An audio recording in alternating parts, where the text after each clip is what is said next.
What's it like living the character then? Because you live the character on set. I mean, I know this question has been asked a lot of times to actors, but how do you let go of that character when you come off set? Is it still with you, or?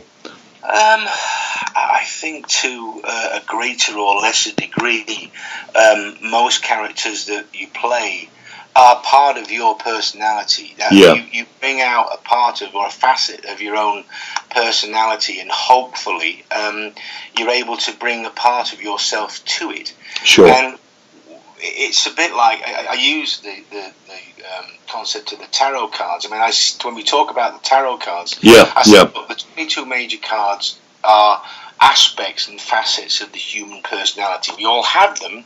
We don't access them all the time, and sometimes we leave various bits of our personality in a corner, and it gets neglected. So eventually it pops out and goes, "Oi, yeah. I want to be a part of this as well." And so, to me, it's like pulling out those major arcana, those aspects, those facets and aspects of a personality, and letting them breathe through you, letting them walk through I understand, yeah. And then once you've done that, you've got to put it back. You put it back in the box. Yeah. And I understand that some people like to be so immersed and stay in the character on the set.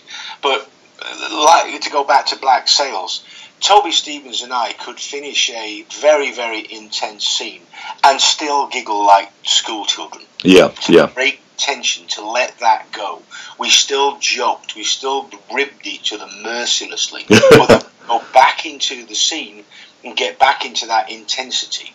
And so there's two ways of doing it. Neither way is right or wrong. It's just the way that people, feel they want to approach it. And there's some characters like the one I'm approaching now, I am literally absorbing it. I'm having to absorb it and get it into my body and into my physicality, because it's a way to approach it. But I hope on the set I'll be able to just relax. And go and step in and out of this character's shoes.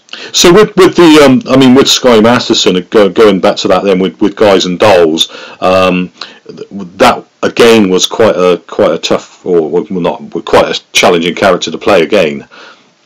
Well, it's a classic character. Yeah. And so you're going to get compared to everybody that's played it before. that was, and the production's going to get, and I felt a bit sorry for Jamie Phillips, the producer, and Dougie Squires. Big shout out to Dougie Squires, that directed it, who was famous for he was a famous choreographer and director, who I know from the Italia Conti Stage School. I felt a bit sorry for them, really, because it's a great show. It's such a great musical score, but you're going to get compared to every other production that's done it. I can imagine. Yeah. And if elements of that aren't right, you're going to get attacked for that. But it was great working with Biggins, Chris Biggins, who was fun to work with. He's an incredible character, isn't he? He was so funny. And it was just a good cast. It was a great cast to work with. Also, I've heard that you did a duet with Tom Jones. Did indeed, on an album called Matador. Yeah. And it was sort of bittersweet in a way, because I came in to sing. I actually sang all the original songs for the album, and I thought it was going to end up on the album. And I think they played it to Tom, and Tom went, "Who's this kid?" He actually said this, I believe he said this. Somebody told me he said this. Anyway, he said, "Who's this kid singing this?" And I said, "Well, that's Mark Ryan." He said, if you're not going to be involved with this, we'll probably use him to sing all of these main title songs." He went, "He's not bad, is he?" And, he said, "Right, I better do it then, because if he does it, he's going to make it a hit." Yeah. And so Tom came along and nicked all the best songs. But we ended up doing one duet together, "The Boy from Nowhere," which is still on the album. Yeah, it's a fantastic one, that one as well. Because you've actually done your own musical, haven't you? Do you want to tell us about that? Well, I've always written. I've always written. Either at school, I was writing stories. I mean, my imagination was always running rampant at school. So I've always written, and I've always written musical stuff as well. I was writing songs very early on. Yeah. As crude, as simple as they were, the 3-chord trick type songs. I was writing stuff and enjoyed that.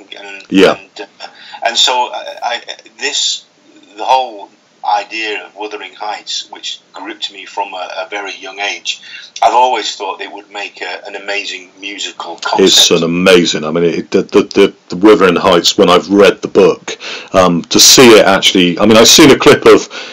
You've got the clip where you're where you've got the. It's called. Is it called Women or something? Where the song. Yeah, I wrote a song called Women. And that is a fantastic piece. I mean, if people need to look at it, you know.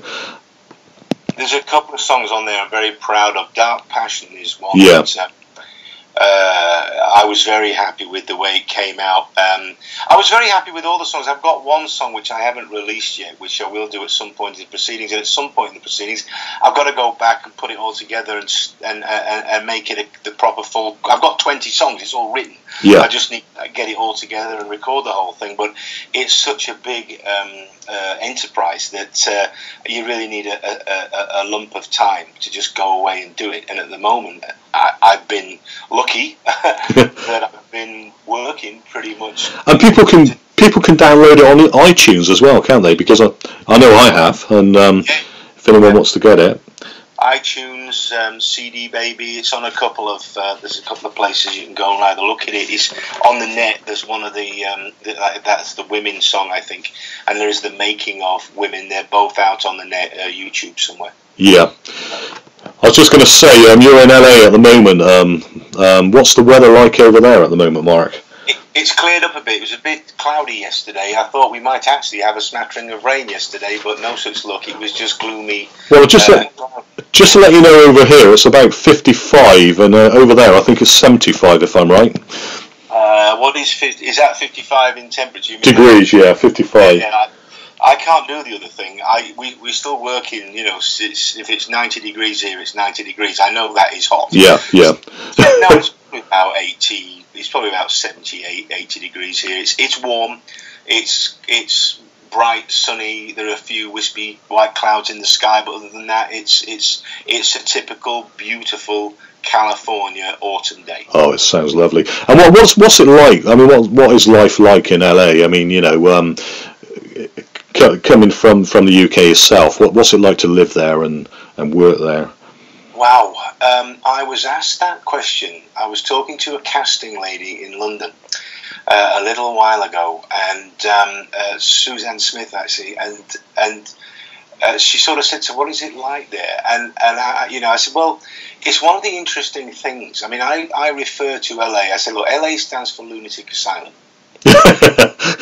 And I think you have to be committed in more ways than one to entering into an agreement with the madness, if you like. Sure. Because yeah.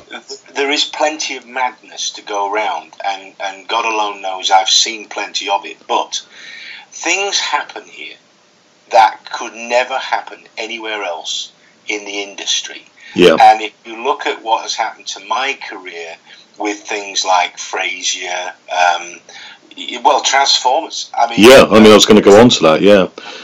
All of these different, disparate sort of things that have happened to me in my career, 1776 and all that kind of stuff. Neville's Island in San Diego. It's one of those places where if it takes you into its bosom, there are some brilliantly talented, there are some incredibly loyal, and there are some amazing folks in this business here. Yeah. There are the best in the business, without doubt, artistically, creatively, technically. You've got some other stuff as well, which we all know goes on, and people fall foul of all kinds of things and make messes and then come back and all that kind of stuff. But for the most part, for me, it's still sort of like a wonderland. Yes, there are the tarnished bits, and yes, there are the difficult moments and the egos and the politics, but for the most part, when I talk about, for instance, Transformers, I've had an absolute blast working with Michael Bay. He's been nothing but genial, friendly, funny, generous, loyal. He's been everything that you think about as being a rarity in this town.